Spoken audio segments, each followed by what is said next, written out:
Good morning, all my fine ladies and gentlemen, all my delightful members of my limited audience.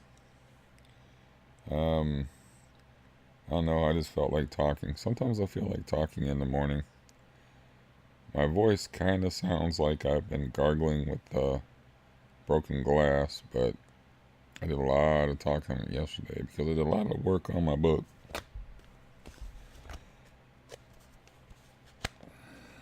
I'm actually halfway through, and then I got deluged by long, ponderous phone calls. And the reason why I like to talk about on here is I get to talk about serious things. People don't like that. The people that I know, they don't want to talk about serious things.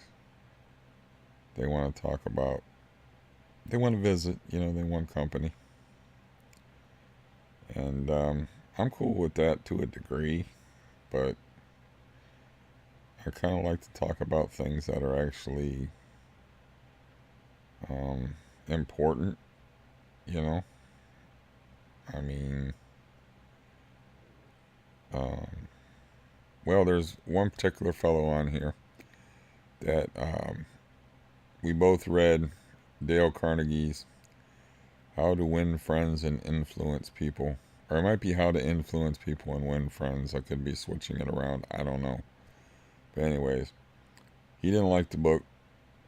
He said he got halfway through it and thought it was better used as toilet tissue. And I read the book. What I gathered from it is I try to take something away from everything. But one thing that is very true is that people's favorite subject is themselves. And on here, I get to talk about myself, and I get to talk about myself in any manner I choose to do so. And ain't nobody can stop me. Nobody has to listen to me, but nobody can stop me, and I can speak in whichever manner I like.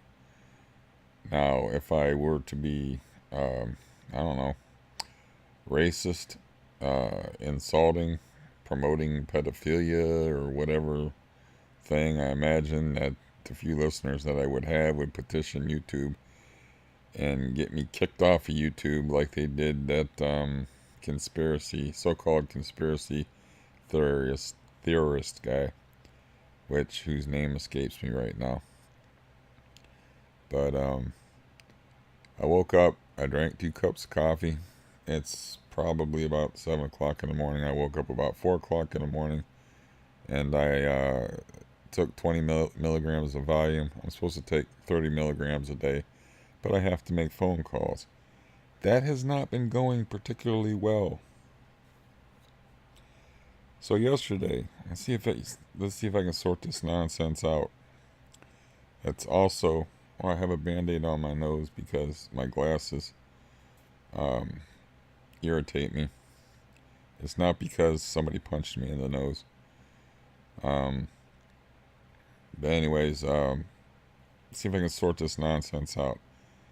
As many of you know who probably listen to I can't imagine garnering new listeners because I like to be creative with the titles and stuff. I do like to show a lot of skin, but it's not the kind of skin that people want to see. But anyways, I've been trying to get a mobility scooter so I can get out of the fucking house. I've been trapped indoors for, Christ. The only time I go out is for appointments. I don't even remember when my last appointment was, so I've been trapped in the house for over a month. Spring has sprung around here. It's beautiful outside, but I can't walk due to, I don't know, falling on my ass like all the time. So I'm not walking outside. It's bad enough falling on carpet. I don't really feel like falling on concrete. I've done it before on the porch. I didn't enjoy it particularly. But I'm trying to get this motorized scooter thing going. So, the first step in the process is you get your doctor to write you a prescription saying you need one. Done. Second step in the process is he calls a company and he asked me what preference, and I'm like, I really forget the companies that I was told about, but I had asked about this with somebody else, and he said, well, Miller's is a good company. So the second step is he sends the prescription to Miller's. They have the prescription. Then you wait for them to call you, and then you have to have a visit from them, and they measure your house, and they see, what kind of scooter you need, and if you need a motorized wheelchair or what you need. And the funny part to me about it is, like, I was like, listen, I mainly need this. I'm falling down inside the house, but I mainly need this to get outside of the house, and because the only people that I have to rely on have substance issues or emotional issues or both.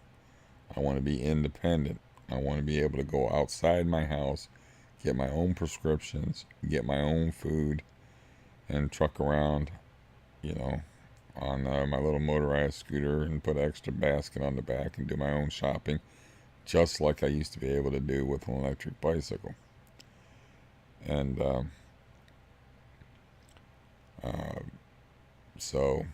but she kept saying, if you want to avoid getting a motorized wheelchair, she actually said this pretty much word for word.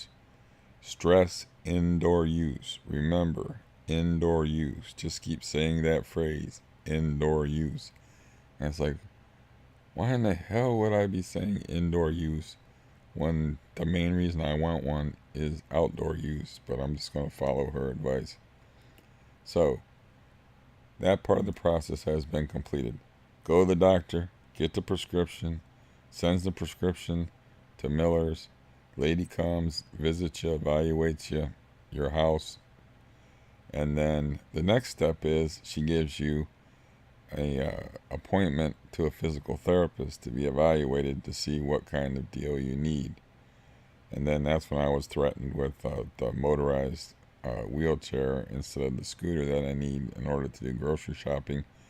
And like I said, I've seen too many movies with runaway wheelchairs going downhill, and I have to go, like, it goes on for like 4, 5, 6 blocks downhill like that. And I'm like, I don't like that idea of, I'm not good with a wheelchair. I've never spent a lot of time in a wheelchair, so I don't really even know how. I'm actually, hate to admit this, but I'm actually afraid to use the neighbor's wheelchair to go down the ramp outside. I'm like, I don't really know what I'm doing in a wheelchair, and I watch him, and he wears special gloves to get back up the wheelchair, ramp, to grab the rails, and to works his way up that way. So that's the steps. So the step that we're on now is the prescription step. So I'm like, I call the number that she gives me. It's called the Blick Center. I get somebody, and this is me. I'm not born under a bad sign. I am born under a bad billboard. Okay? So this is me we're talking about. So, this person had a death in the family or severe illness. So I called them on about the 6th of May, and they've been on permanent leave. Or not permanent leave, but they've been on leave since April 9th. That's what her message says. So I'm like, oh shit, okay, that's not gonna work. I mean, I gotta get this going. So I call, I won't give her name, but I called the person associated with Miller's that gave me that number, and I'm like, look, there's something happened, death in the family. I don't know what's going on with them. Maybe they're in rehab, for who knows. But I can't get a hold of these people. So she gives me an alternate number. Now, the alternate number is for Mercy Hospital. My doctor is affiliated with Altman Hospital. I don't know if this has anything to do with anything, but I keep track of details. Because, like I said, I used to be a very bright guy. Um, so I call them, and no, I call my doctor first, and I'm like, okay. No, I call them first, and I get their fax number, and they said we need a fax number from your either the Miller's company will have your prescription, or your doctor. So I called the Miller's person. The Miller's person told me that you're gonna have to get that done through your doctor. I'm like, okay, maybe she doesn't want to do her job that day, or maybe who knows why this is going on, but this is getting to be involved at this point. So I call my doctor. This is last Thursday, and I say, I talked to somebody named Leah on the phone, and I'm like, I'm being Mr. Personality and stuff. And I'm like, is your name Leah or Leia? And she's like, it's Leah. And I said, you know what? If somebody called me Leia, I would insist on be calling Leah too, because, the Star Wars thing, and it's like, it's just a better name. Like I would, she goes, yeah, exactly. And laughed. And, so I'm trying to, remember people's names and like, make them think of me as a human being who has actual needs and whatnot, not just some voice on the phone, because she remembered me the next time I had to talk to her. So, anyways, so I'm like, I just need this prescription for this motorized mobility scooter faxed in to a physical therapy department. I don't know if I said it was Mercy Hospital or not. So I can get this going. She's, oh, no problem, no problem. Okay. That was on Thursday. On Saturday, I get a call from Mercy Hospital saying, we have received no fax. And I was like, well, that's unusual. First of all, that I must have made an impression on that person, too. It's having a personality thing, man. It's apparently highly underrated. So they called me. It was like a courtesy call saying we didn't get any prescription. And I'm like, okay. So first thing Monday, I call, and she's Leah. I said, we spoke last week. I don't know if you remember. It was about a mobilized mobility. She goes, oh, yeah, I remember. And then, how you doing? And all that, and blah, blah, blah, and the chit-chat. And then I'm like, well, I got a call from the hospital, their physical therapy department, saying that they never got the fax from last week. And she said, well, let me check my records. And she checked the records, and she said, well, it says we sent it out. And I'm like, okay, well, this is probably some kind of snafu. This made me feel real old. But she was like, snafu? Like, like I was throwing in a foreign word. I don't know what language that even sounds like. Maybe Russian. I don't know. Snafu. I don't even know, man. That sounds more like Swahili. But she's like, she didn't get it. And I'm like, I really don't want to explain to you, Leah, what that means over the phone. But I said it's an expression from World War II, and it means situation normal, all effed up. And she was like, oh, okay. And I said, and she said, I guess it must be one of those snafus. And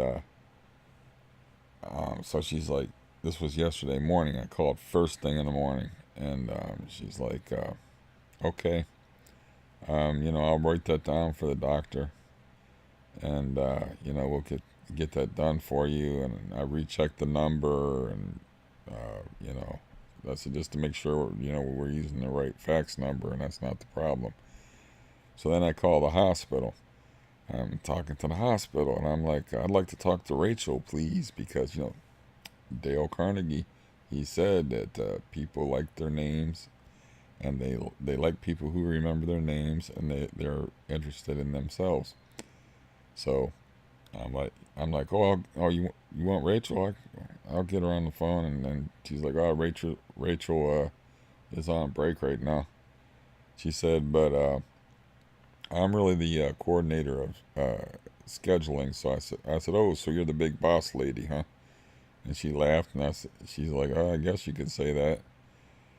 And and I already got her name, and I'm like, well, Michelle, here's the deal, and I told her what I've told you so far, and I'm like, can I recheck the fax number? And I was like looking at my paper, and I'm like, it's the same number.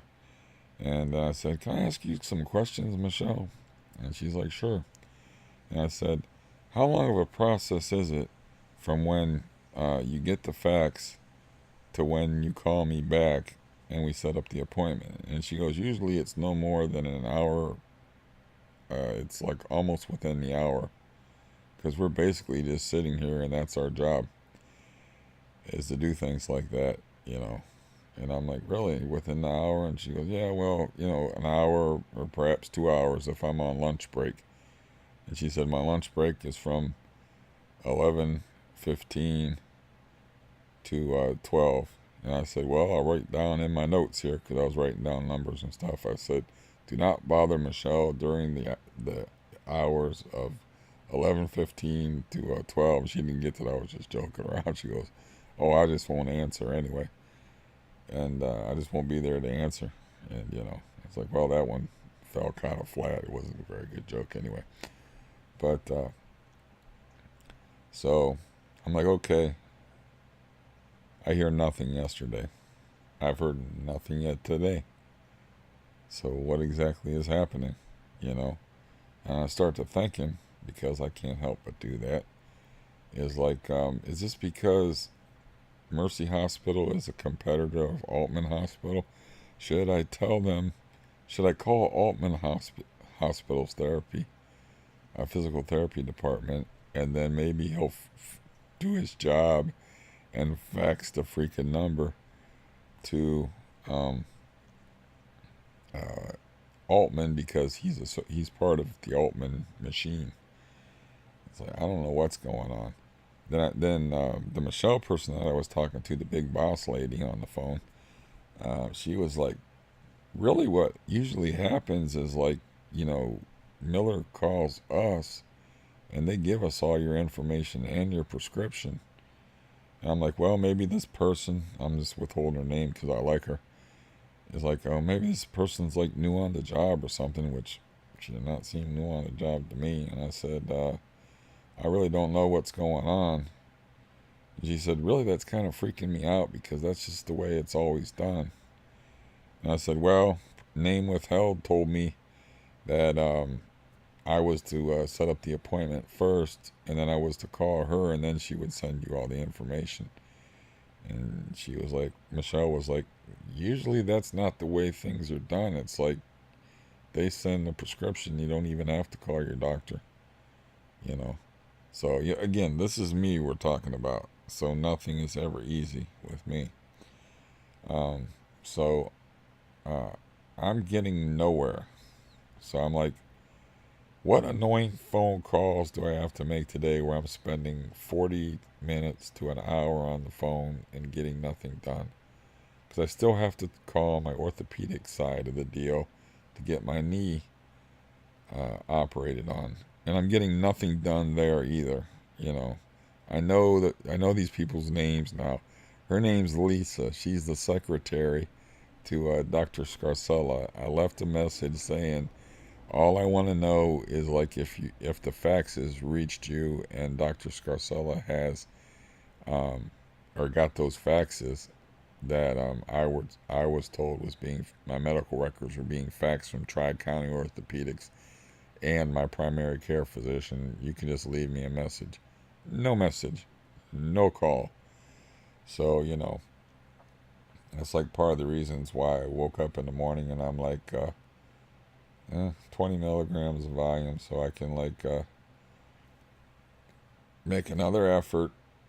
I don't seem to get anything done ever. It's like, am I that ineffectual of a human being? Is that it? Am I that bad at communicating? Or does the universe just, like, continue to be amused by thwarting every fucking thing that I try to do? Um, it's like, yeah. Whew. So, anyways, so nothing done as far as the mobilized scooter. Nothing done as far as getting my knee operated on. I don't think the Dr. Scarcella guy in the Medina Cleveland Clinic wants to operate on my knee. Because, like I said, I told him, he asked me a couple of times why didn't they do it and to try county orthopedic surgeons. And I'm like, well, they felt like, they didn't have enough experience with that kind of thing and they wanted to send me to someone with more experience.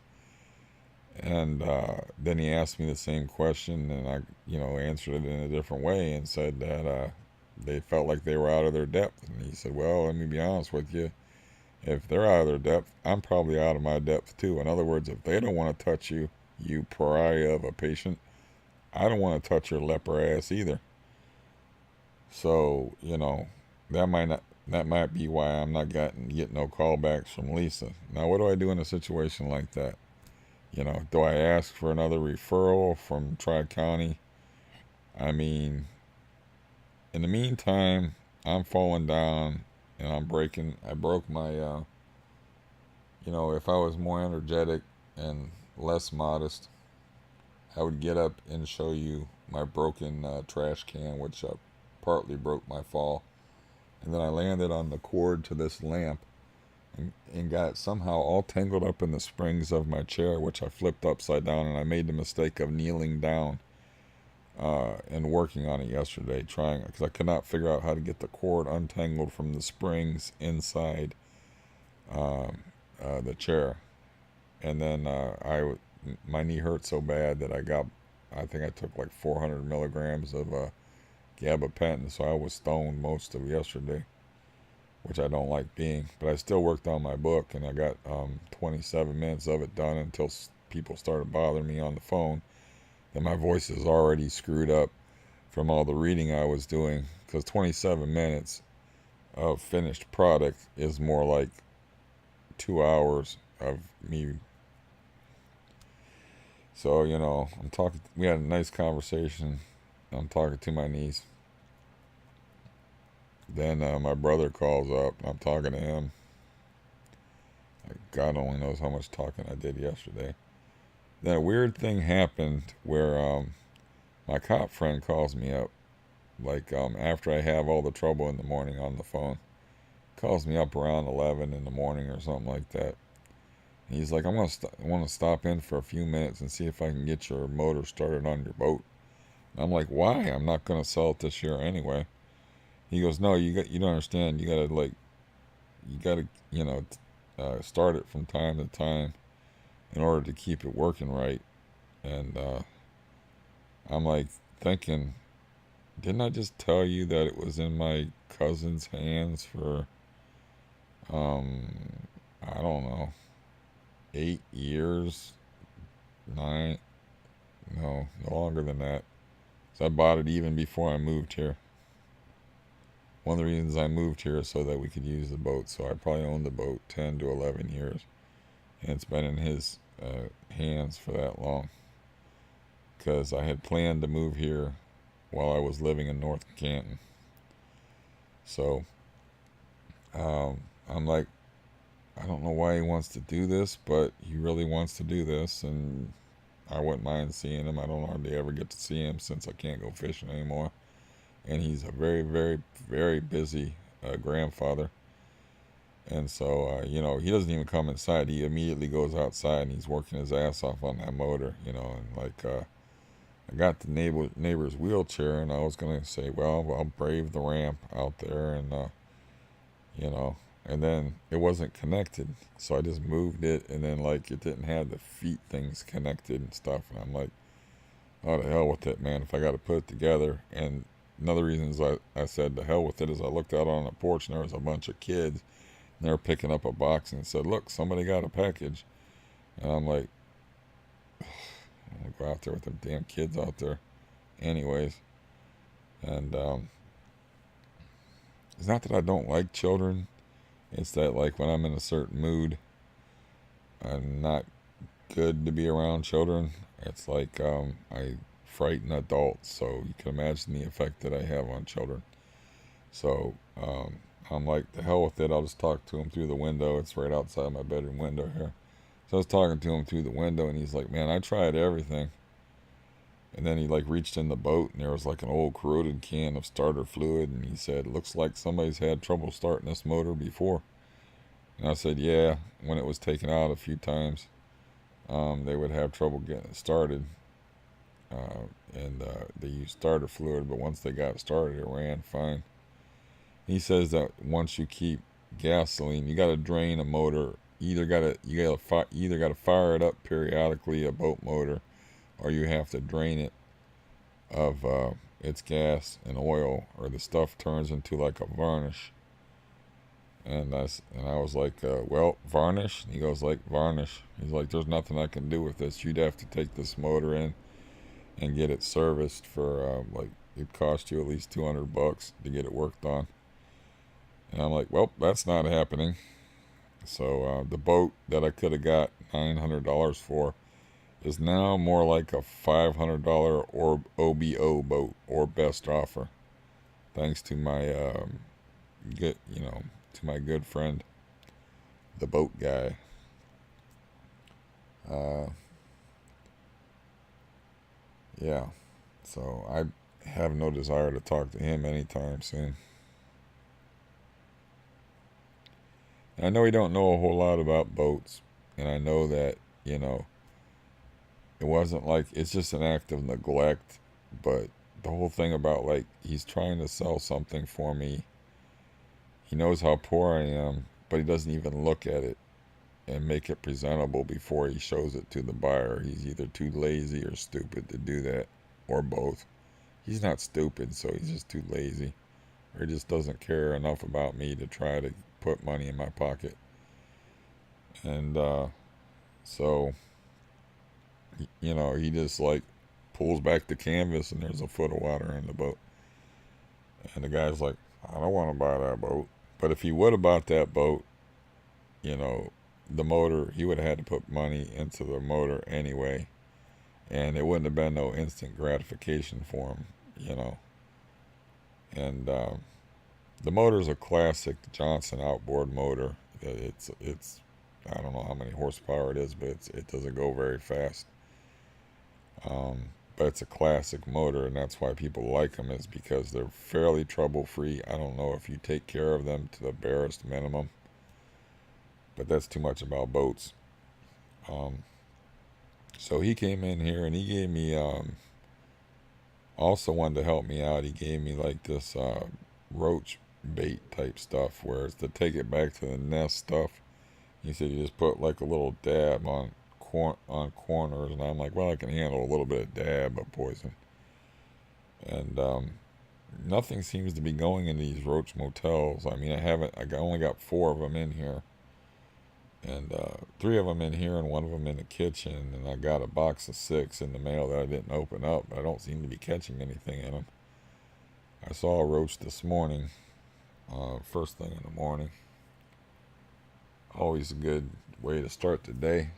And so, I'll probably like put that in out of the way places, but you only put like a little tiny speck of it. The main thing is that it creates, like, this is the way he described it to me. It creates like a poisoned roach, and then when the roach goes back to the nest, it dies, and then the other roaches eat the roach, and it becomes like a poison itself, and it poisons the nest that way. So, you know, so yeah, I had that visit from my best friend yesterday. He was trying to help me out, and I'm so this is how bad a shape I'm in. I'm like, I gotta take this opportunity to get rid of all these boxes and my garbage, which he's a real humble dude, and he didn't mind. He just didn't have a lot of time. He's very busy. He's like, you got to messing around with my chair and stuff, which was kind of like a puzzle, trying to figure out, why can't you get this wire out of this chair? So he got caught in the puzzle for a minute, and he's like, you're not going to get this out of here. And I'm like, well, what I want to do in the meantime, I kind of like my lamp. Get that rotator. I really irritated that rotator cuff. I don't know if I re-injured it or what I did with one of my falls, but it's been increasingly painful um, the last couple of days. So I have to, maybe I should like wrap it up with the ace bandage to remind myself, I don't know, not to do what I just did because that was not pleasant. But I forgot, now I forgot what I was talking about. So yeah, things continue to go smoothly, you know. Yeah, life is just like a box of chocolates. You never know what you're going to get. The real line to that book is life ain't no box of chocolates. But they wanted to make a movie that would make some money. And that was a little less depressing than the actual book. Written by Winston Groom. It's a little short book, Forrest Gump. But life is a box of shit right now for me, man. I mean, things just... I mean, the knee continues to get worse. I can't get anything done, no matter what techniques I try. Dale Carnegie notwithstanding. Remembering people's names, getting them to remember me, wanting them to help me out, having Michelle say, well, you can tell her to call me personally, the lady from Miller's, and ask for Michelle and I'll talk to her. You know, making people, not making them, but, you know, being likable, which I'm not real good at being likable. Um, um, I got other considerations going on that I'd rather not talk about, health-wise, just because they are what they are. And the main thing is, like, the knee continues to get worse. I wish I didn't have a band-aid on my nose. I feel kind of silly. Uh, you may not remember this football player, but I'm not sure why he wore a band-aid on his nose, but his name was Neil Smith. He was a great defensive lineman that played for the Kansas City Chiefs. This thing's starting to come off anyway due to nose oils, so I'll take it off. But anyway, he played for Kansas City's Chief, and he had like Kansas City Chief band-aids that he would put on his nose. Because I think he got busted in the nose, but he played like a really great game and had 3 sacks and was superstitious. So he just kept wearing a band-aid on his nose. But his number 90 for the Kansas City Chiefs named Neil Smith. He played around the same time that one of the greatest linebackers of all time played, number 58. Derek Thomas, I believe, was his name, but he got killed tragically at the height of his career in a car accident.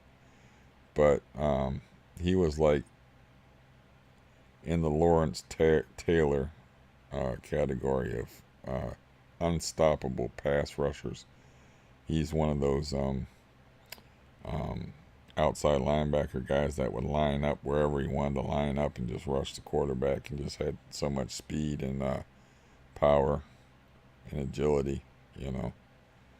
But why am I talking about this? I don't know. You know, these are things that my mind saves up things. It just saves up like things like that. Don't know why. It used to be useful when I was a writer. I guess this is sort of like oral writing when I make these things, because they're never rehearsed. I never sit down and say, I'm going to talk about this, I'm going to talk about that. I'm going to talk about Neil Smith and his band-aid on the nose, you know. I did want to, the only thing I wanted to do is I just felt like talking, and I wanted to talk about how things continually go bad for me. And my voice is shot, or I wanted to start out singing Born Under a Bad Sign by Albert King. I've been down since I begun to crawl, but I can't sing. My voice is shot. I don't know how much reading I'll do, but I can do, I can read ahead like silently and mark off the places that are difficult, or the sentences that are impossible, or, you know, where to get my breath in. And, it's not an easy read, but man, it has some fascinating stuff in it. it has some stuff in there that, like, if you're really interested in learning about the human condition or interested in learning about listening to the book, you'll have to pause it and think about it. Like, you need to process that for a minute, And then there's other stuff that's just like glaringly hits you in the face that you do not have to process. That, but yeah, that guy understood people. That was his job.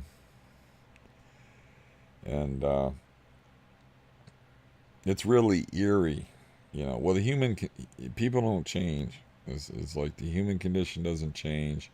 The fact that we all face death, the fact that we have the human needs of acceptance, being part of a society, the same physical needs, the human needs and conditions don't change. But it's still kind of freaky to read a book from 1941 that was written, let's see if I can do my math correctly, 88 years ago.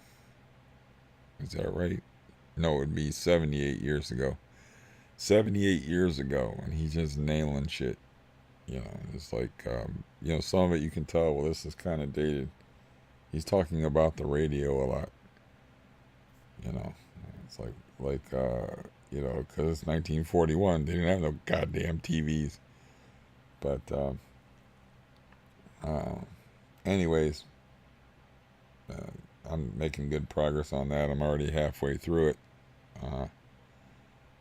And I seem to be getting better at the whole process of using the Movavi program and piecing things together. So I will continue to get better, but my plan is to do nonfiction, fiction, nonfiction, fiction, and to keep reading as long as my voice holds out. And it's listenable. Even if it's not listenable, I'll just probably still end up doing it for, my own entertainment until I can do something else. But the thing about the radio is I'm getting these calls now from it just says Nielsen on the caller ID, and I don't know if it's a scam or what it is, but it's like they want me to be part of the Nielsen review group for radio. It's like, I thought radio was like, who listens to radio anymore? I mean, I thought it was like there was XM and XM Sirius and all this other crap, but I don't keep up with the culture, so, that's one thing that's bad about old people is like, it's like you feel like it's all getting recycled over and over again, so you just stop paying attention, I mean, there's new stuff apparent sometimes, like, when MTV came out, for instance, in like 1980. Okay, that was something like you got to see the people that were singing. This had a horrible impact on music. Because I don't know, if any of y'all know the band Steely Dan. I can't think of the guy's name. I want to say Fogelberg. But he is not visually friendly. I'm not sure Steely Dan in the MTV age would have made it as a band, and some of you who may not like Steely Dan would be like, who cares? But, there's a couple of their songs I really like. One of them is called My Old School. I can listen to that thing. Yeah. Matter of fact, it's just one of those songs I go back to. If I'm ever going to listen to Steely Dan, that's like the first song I listen to. But yeah, there's changes like that happen that are interesting, but a lot of the stuff just doesn't change. Now, what's interesting about that book is it talks a lot about the increasing anxiety and isolation felt by modern man. And then we have all these people that are just like going unhinged and going around on these spree shootings and stuff. And then we have the other new thing in my time that was important, much more important, besides being able to actually see the people that are making the music, which had a horrible impact on music, is because, there's somebody named Phoebe Snow that's like one of those unbelievable voices. Like, she might have been able to make it even in the MTV era, but it would have been a little bit tougher for her to break through.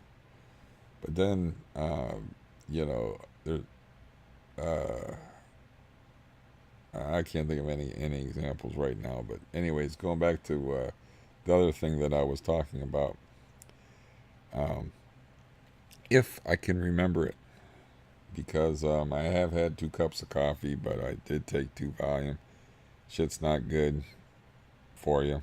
It's still a benzodiazepine. It still affects memory and sharpness and quickness of mind and cognition and holding together trains of thought, especially when they are elaborate, long freight trains with many, many cars like I tend to string together. But the other thing that had the devastating effect, I think, on human society is the internet itself, which seems to be a more isolating factor rather than bringing people together. How that is, I don't know. That's a puzzle.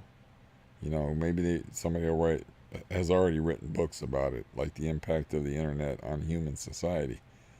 But when I go places, it's like the skill of conversation, a little bit like lacking nowadays to where the way I remember it.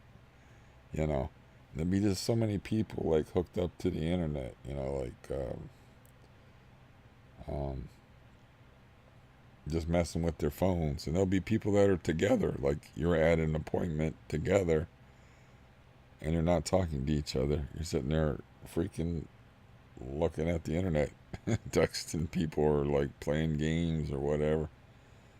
It's like, uh, I don't know. I just kind of feel like we're on this earth for such a brief period of time, and we're all stuck here together that we ought to talk to each other or talk about things that matter. That's why I don't like to talk about bullshit extensively. I cannot help the way my brain works as far as saving little out of the way bits of information like Neil Smith's nose band aid and things like that are just like, you know, I can't help the way that my brain works that way. But I like to think about the big things. I like to think about the greater questions, or like the whole idea of these mass murderers popping up all the time. It's like, um, is this really? It's not really a new phenomenon. It's just like there seems to be a lot more of it going on, and like my brother, he keeps up with the culture and he keeps up with the news, even though he's like only a few years younger than me. And he's like, man, it seems like there's like a story about something like that every week. And I'm like, really? Because I don't even watch TV or follow the news or any of that crap. I don't care about any of it. You know, I mean, I don't care about the culture I live in anymore. Um, Now maybe it's because I'm just trapped in this room, leaving faucets running, trying to get some kind of sanity in the building, trying to deal with my own feelings of hate, and just trying to survive basically, and not understanding how to fight bureaucracy. You know, uh, not understanding why I can't get simple things done, like get a appointment with a physical therapist to get evaluated for a mobilized scooter. In the meantime, every step I take, I have to consciously think, don't fall, don't fall, don't fall, don't fall now. You know, and it's I already did that damage to my rotator cuff, but I haven't done any serious damage to my legs. I'm not sure why my knee. I think my knee was just aggravated because I was kneeling on it for like 15 minutes to a half an hour, screwing around with that chair and that wire. I think whatever's in that knee, uh, objected rather strongly to that behavior. But yeah, I, I don't know. I don't even really feel like picking up the phone, at this point. I know I have to. I have to pick up the phone. I have to try to get something done with my knee.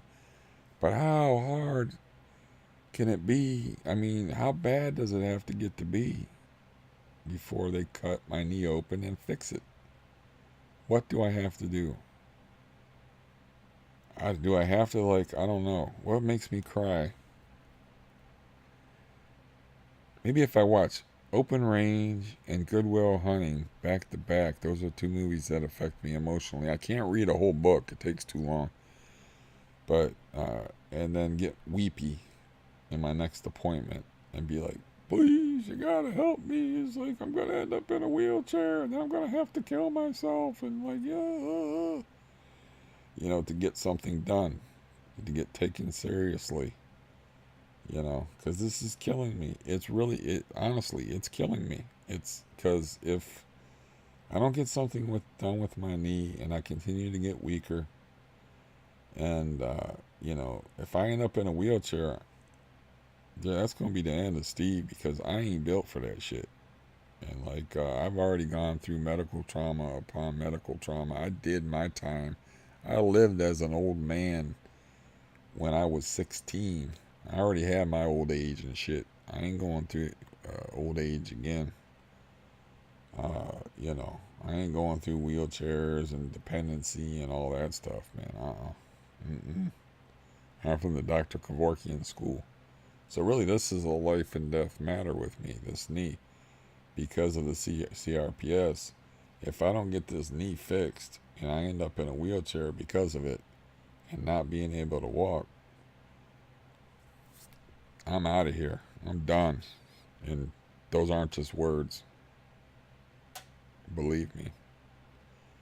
I mean, I don't have to break out the bottles for you, but I could just put a big bowl here, like a glass bowl, and pour all those bottles of a very effective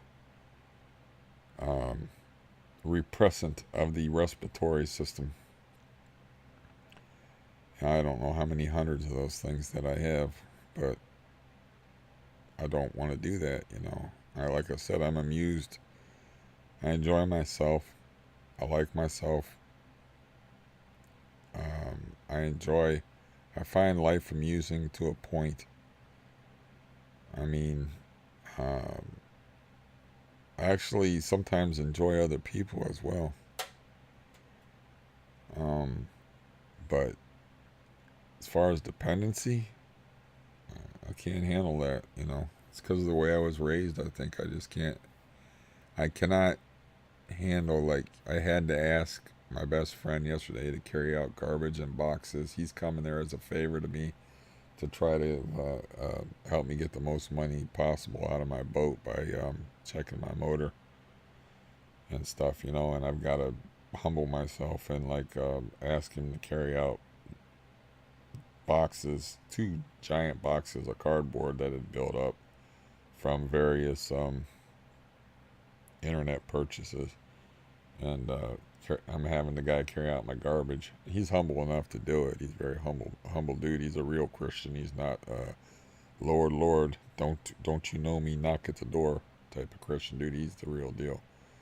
So he didn't have any problem doing that for me. But yeah, this is life and death, and I don't know how to explain that to people because most of them don't even know what CRPS is. I don't know why they can't look at my left leg and be like, huh, motherfucker got no muscle on his left leg. I wonder why that is. Could it be that I haven't been walking because my left leg feels like there's a fucking knife in my fucking knee? And then I have to control my rage and my temper when bullshit happens in this building and stuff. It's like, this is a lot of freaking pressure to be under. Also new in the world of Steve is I got Scenic View Transportation set up, so it's going to be a should be a breeze. But I'm going to go see my psychiatric nurse who prescribes. Sorry about putting my face so close to the microphone and hurting your ears. But he prescribes these things. The volume for me. I think there's like 100 in here. And the next refill date's the 25th. So I haven't really been abusing them, but I've been taking, instead of taking like doses of 10 milligram pills 3 times a day, I will take like doses of 20 milligrams and then later on a 10 milligram. You know, it's like I don't seem to be exceeding. Again, I'm a slave to honesty. One night I was hurting and I couldn't sleep, and I did take 50 milligrams of the shit. I might have already told you that, so I might be, just forgetting. But I took 3, and then I didn't do it, and I was taking gabapentin on top of it. And then I took 2 more to try to knock me out so I can get on a schedule. And I am actually on a schedule now. So, I am waking up. It is 4 in the morning when I'm waking up, but it's still a lot better than waking up at 11 o'clock p.m. and then being up all night. So, I'll probably get real sleepy around 6 p.m. or something like that. And then, depending upon how much pain I'm in, I'll struggle until I go to sleep around 8 o'clock or 9 o'clock or something like that. But anyways, I'm not sure. I don't really see the psychiatrist for that long. I'm not sure what to tell him as far as how many of those pills I have.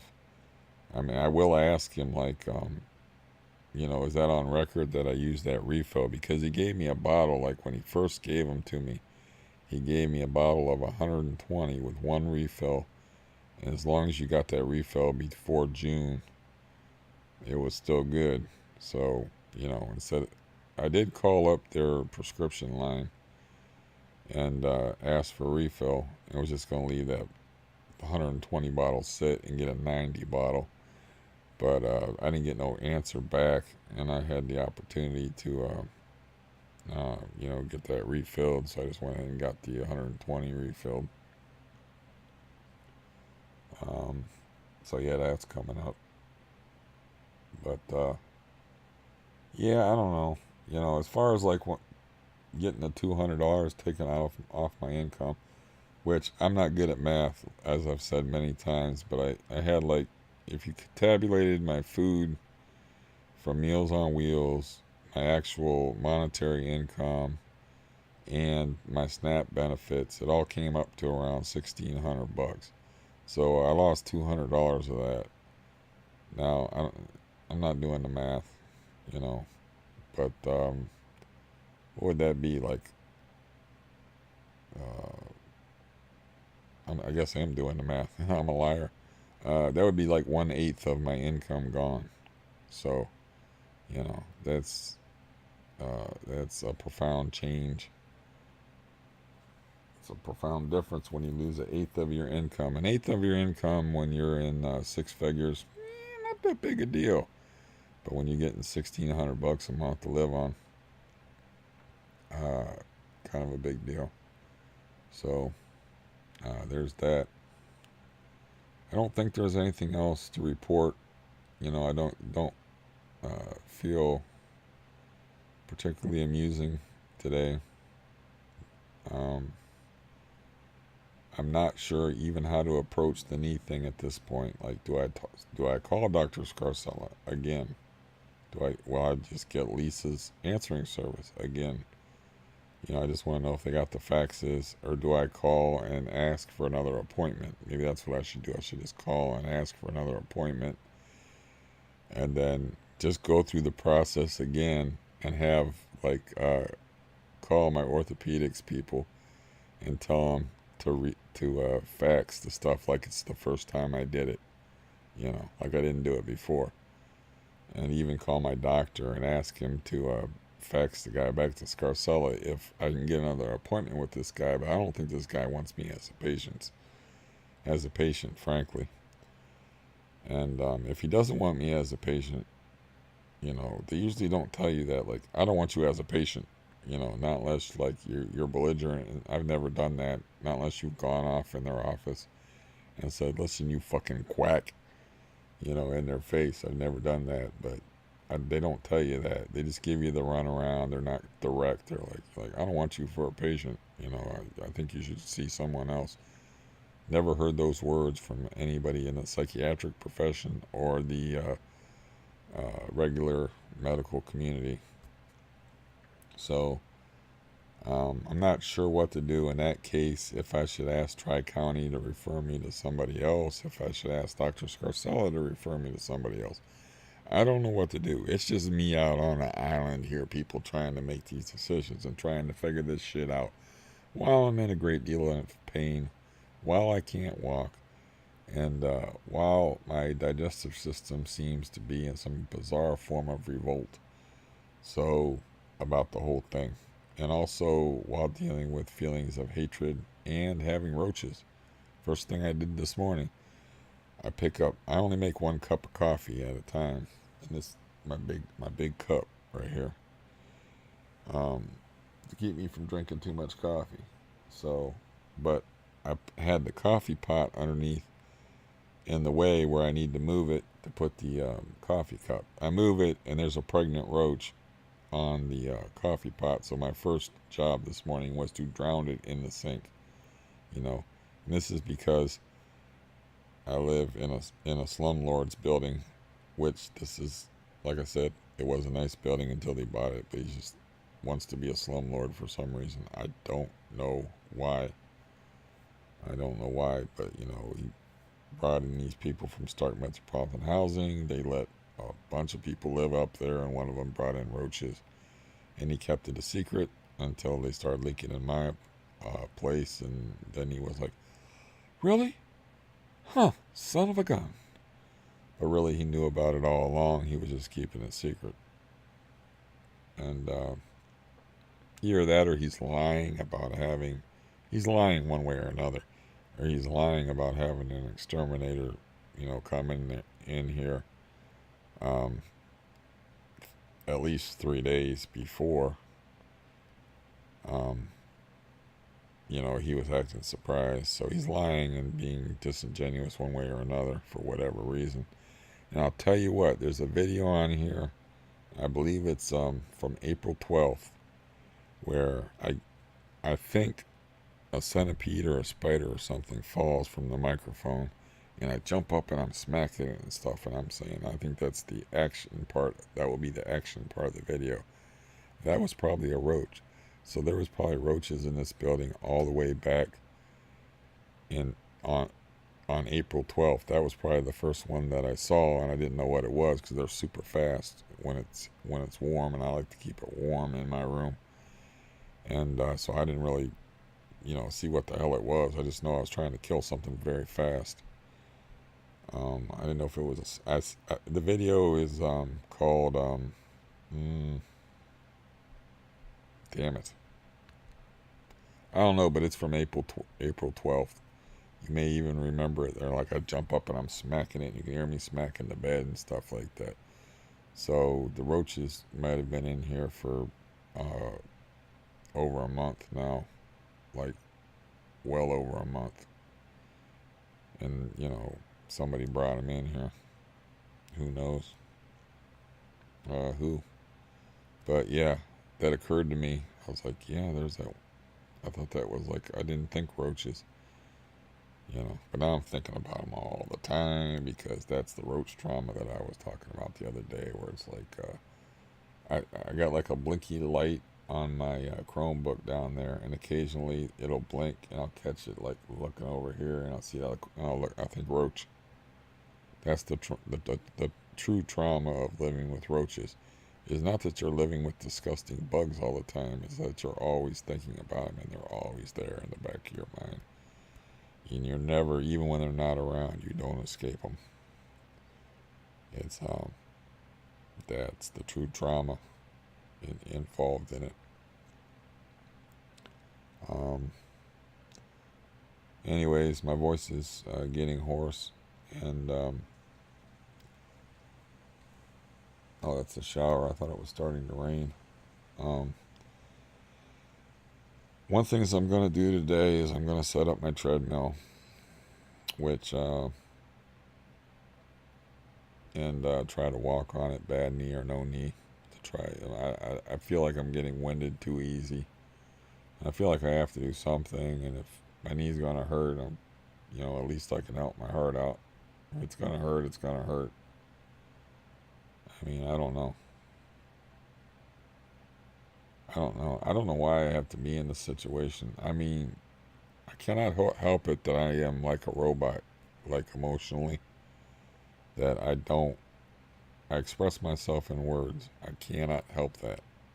If I tell you I have a problem, or if I tell you, I believe it. If I tell you that, that my knee is like a knife in it and needs operated on, believe it. If I tell them, like, look, I actually sat down, and that's the first thing I told one doctor. I don't remember which. Oh, it was at Tri-County Orthopedics. I was like, I gotta try to make an impression. I'm not real good at that. But I said, look, here's the deal. Before the guy even sat down, I was like, here's the deal.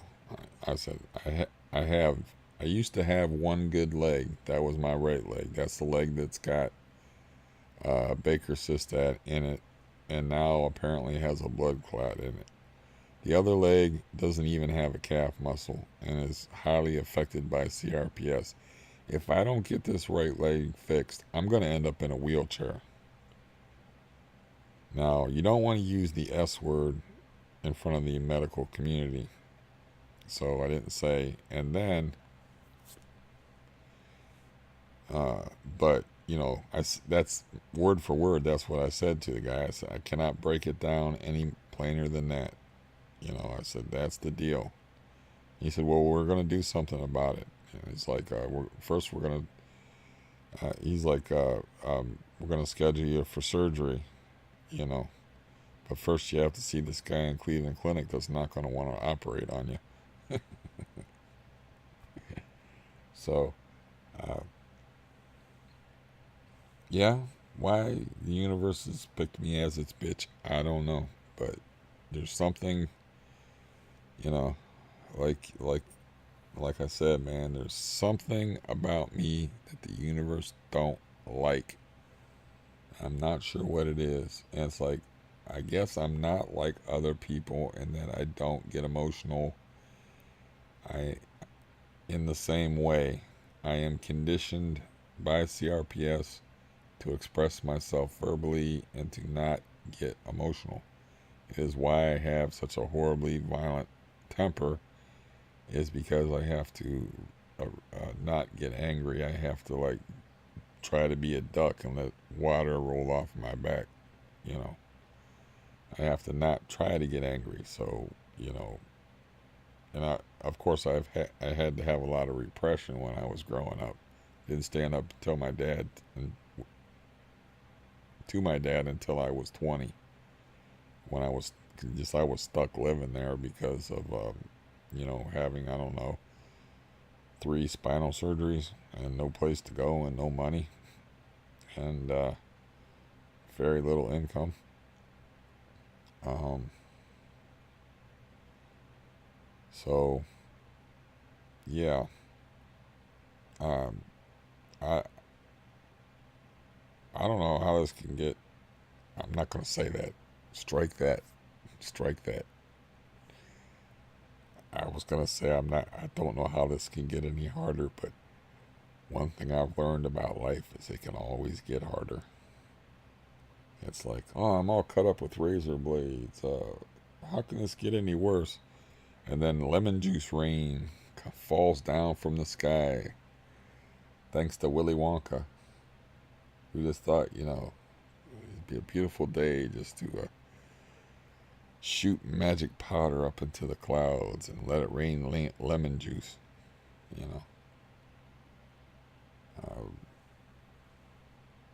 yeah, that's one thing about being a writer is you can't have those boundaries.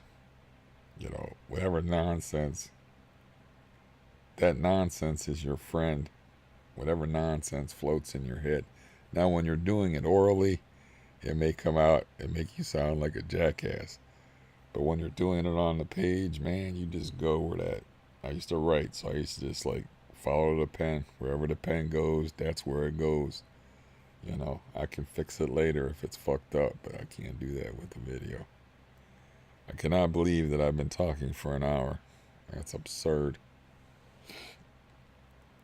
I'm just putting off, getting on the phone and being ineffectual and not understanding how to get things done. It's not like I'm not, I used to, like I said in one of my other videos, I used to like have phobias about getting on the phone and talking to people about business matters and making appointments, and it's like I would put them off. That's how bad anxiety I used to suffer from, and I just got over that.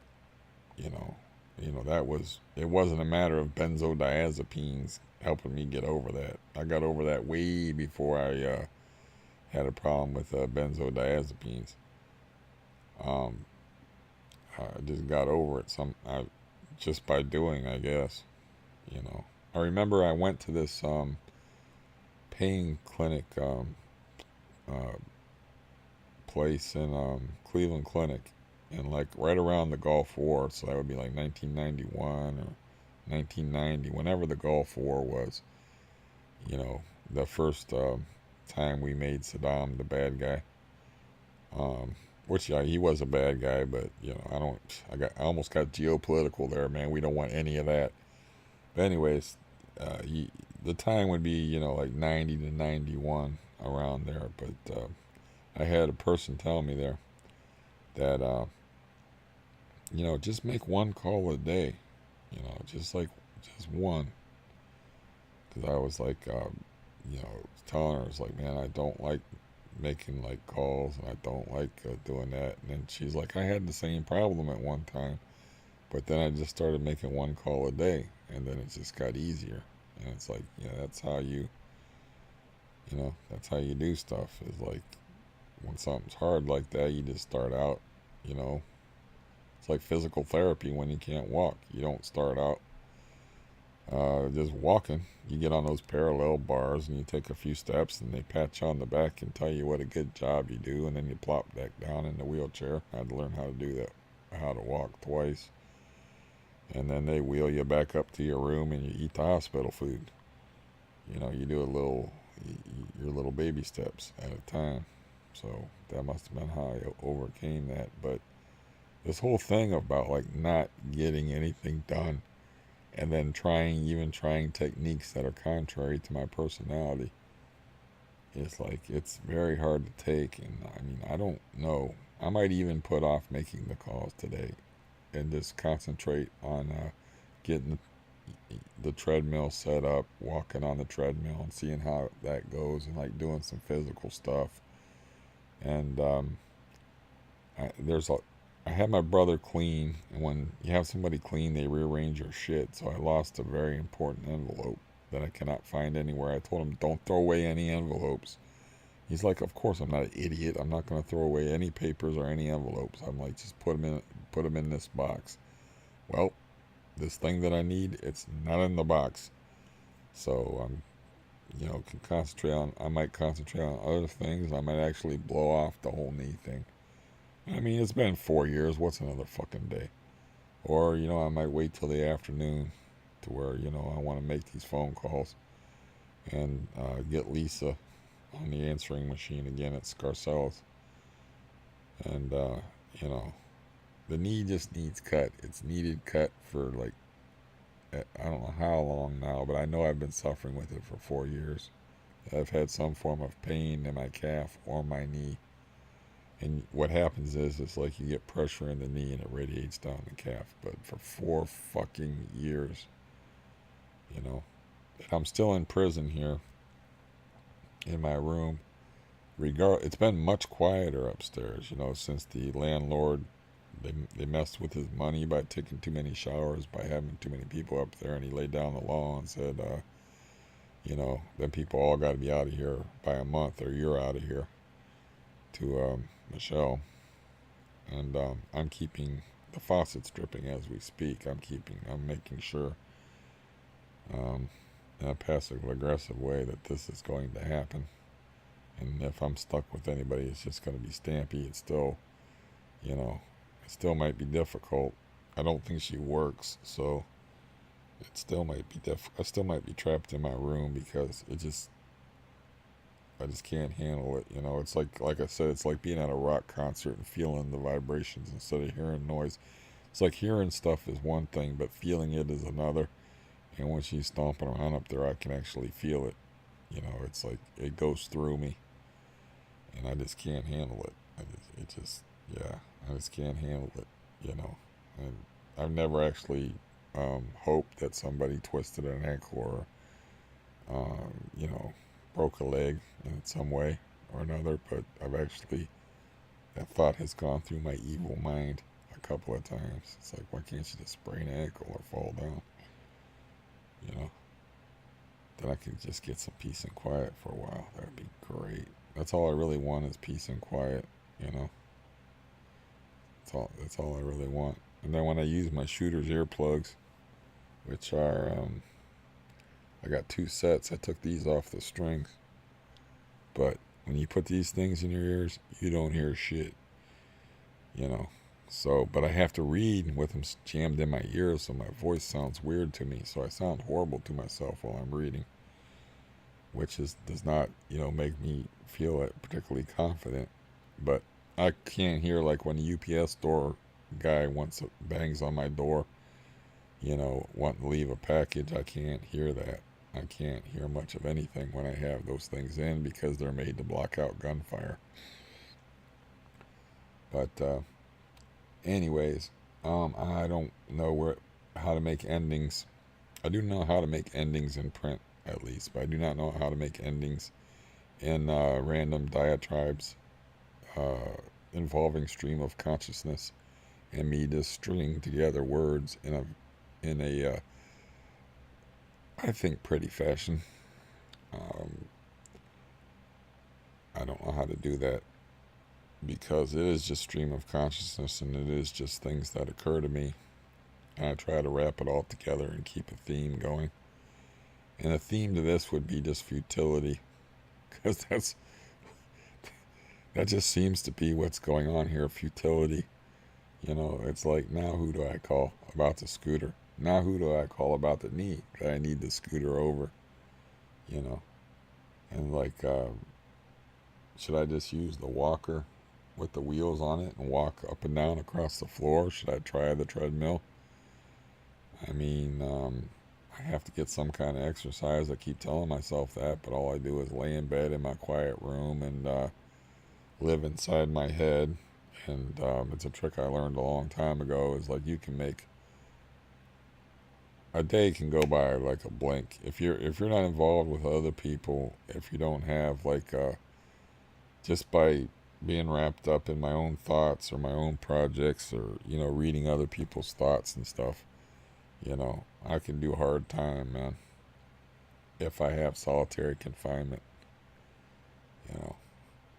I can do that hard time. But anyways, I don't got no ending for you. I only got whatever the hell this was, which was I guess the desire for me to talk. And I will go back as usual, and while I'm this is what I do, is while I'm downloading this and putting it out there for public consumption, the public being probably between 30 and 70 people, generally speaking, I listen to it myself and see if I sound like an idiot.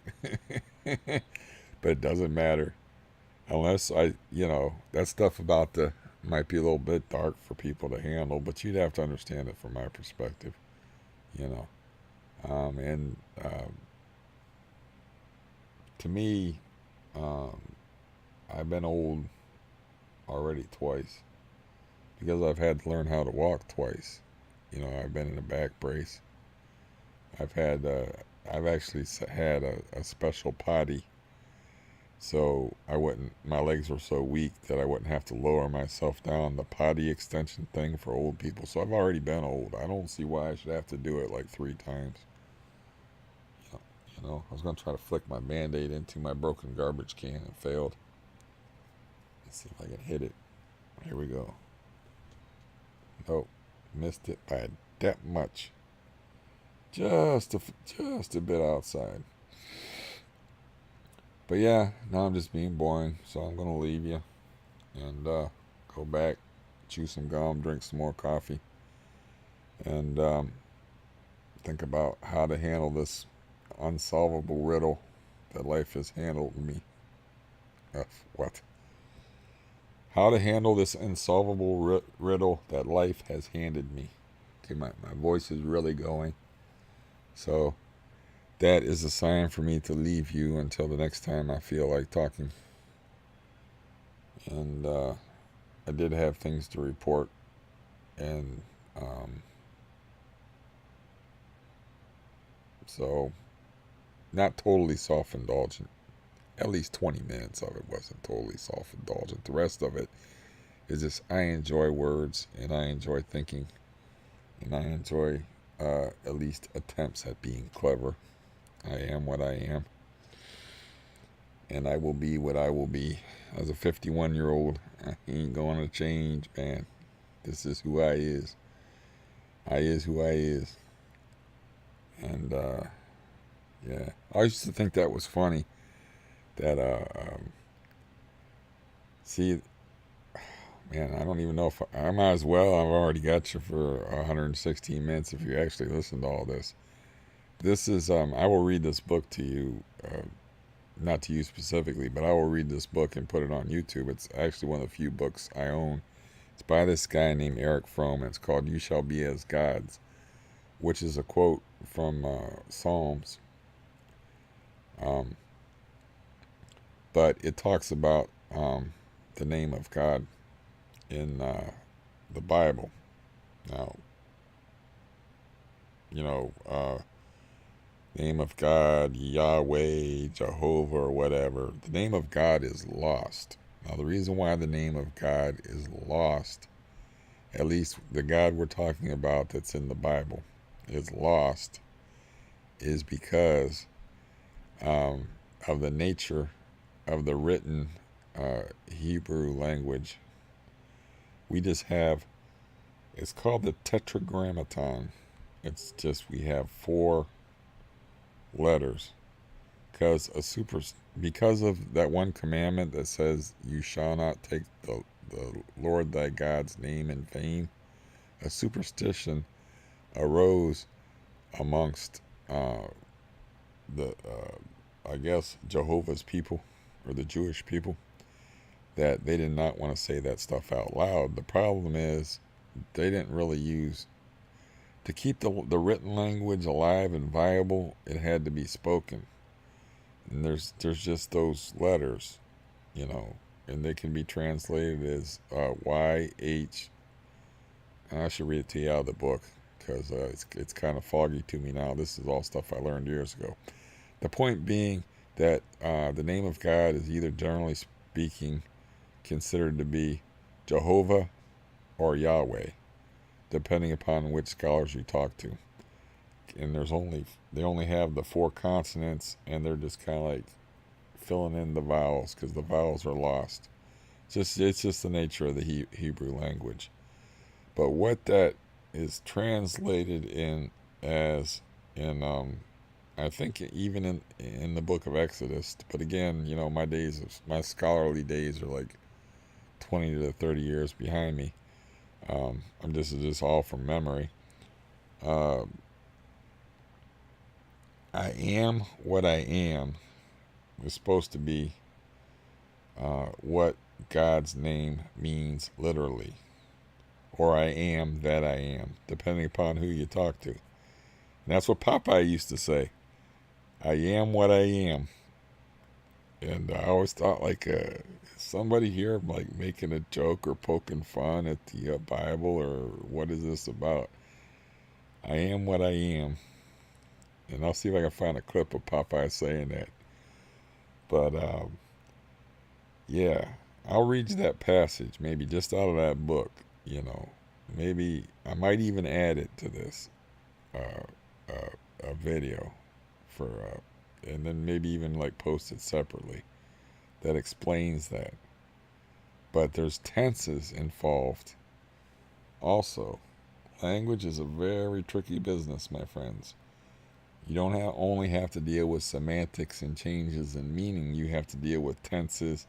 There's so many nuances in language that the whole idea of scripture or a word of God or holy words is frankly nonsense because the nature of it just being symbols for meanings. The meanings behind the words may be sacred, but the words themselves, they have to be interpreted, they have to be understood in the context of their times.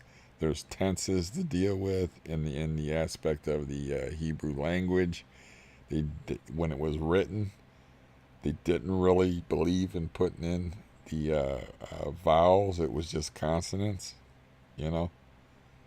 And yeah, I'll go back and I'll look at that book. I own that book, um, which I didn't buy it. I just got it from the library and I loaned it to a dude, and he didn't give it back to me till 3 months later, and I had already bought it off of the library or paid for it. They said you owe us 11.95 for this book, and then the guy gave me the book back, and I got it somewhere here. And it's a hardcover book, and I will explain. It will explain that better than I just did. It's just something that popped in my mind about Popeye, because I always think about that as like Popeye making fun of God. Popeye should not be making fun of God because he gave him that magic spinach, man, that made him like beat up Brutus and Bluto. I'm not sure which one was the more evil, Bluto or Brutus, but he was kicking the shit out of one of them, and he could only do it when he had his magic spinach that he got, and God hooked him up with that magic spinach stuff, you know, and because I'm pretty sure that olive oil, you know, what I never understood about the show, besides the fact that olive oil, like, who the hell would want to fuck olive oil, first of all, but what I didn't understand about the show is like, how come olive oil wasn't proactive in eating spinach her own damn self if it was just spinach that was like, you know.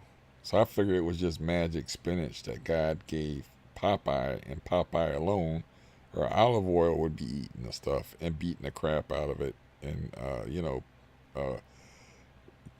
kicking Bluto and Brutus in the nuts so hard that they didn't even work anymore and want to rape her anymore.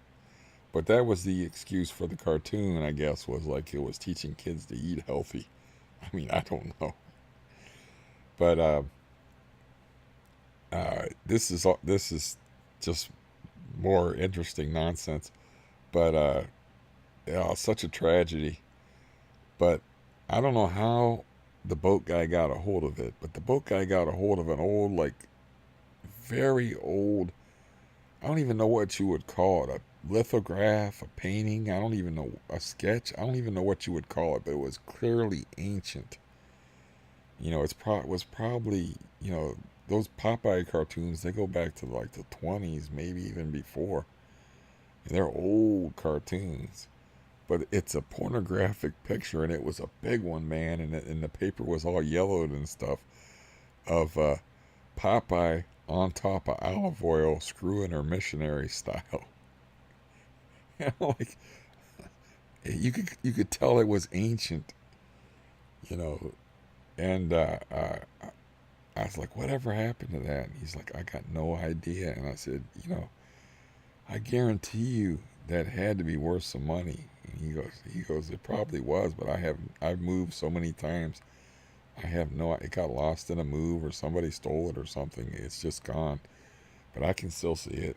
It's like Popeye with his Popeye the Sailor Man's naked ass up in the air, banging olive oil missionary style. I think he still had the pipe in his mouth too. On that note, I will leave you. So Yeah, I'll probably like be a few more days before I feel like talking again, or even able to, with this voice of mine. Um, but yeah, in the meantime, I hope you're doing well. And if you made it this far, thank you for listening. And if you are offended by the idea of uh, pornographic pictures of cartoon characters, at least it wasn't Mickey screwing Minnie, because that's probably out there too. So I'll talk to you next time. Goodbye.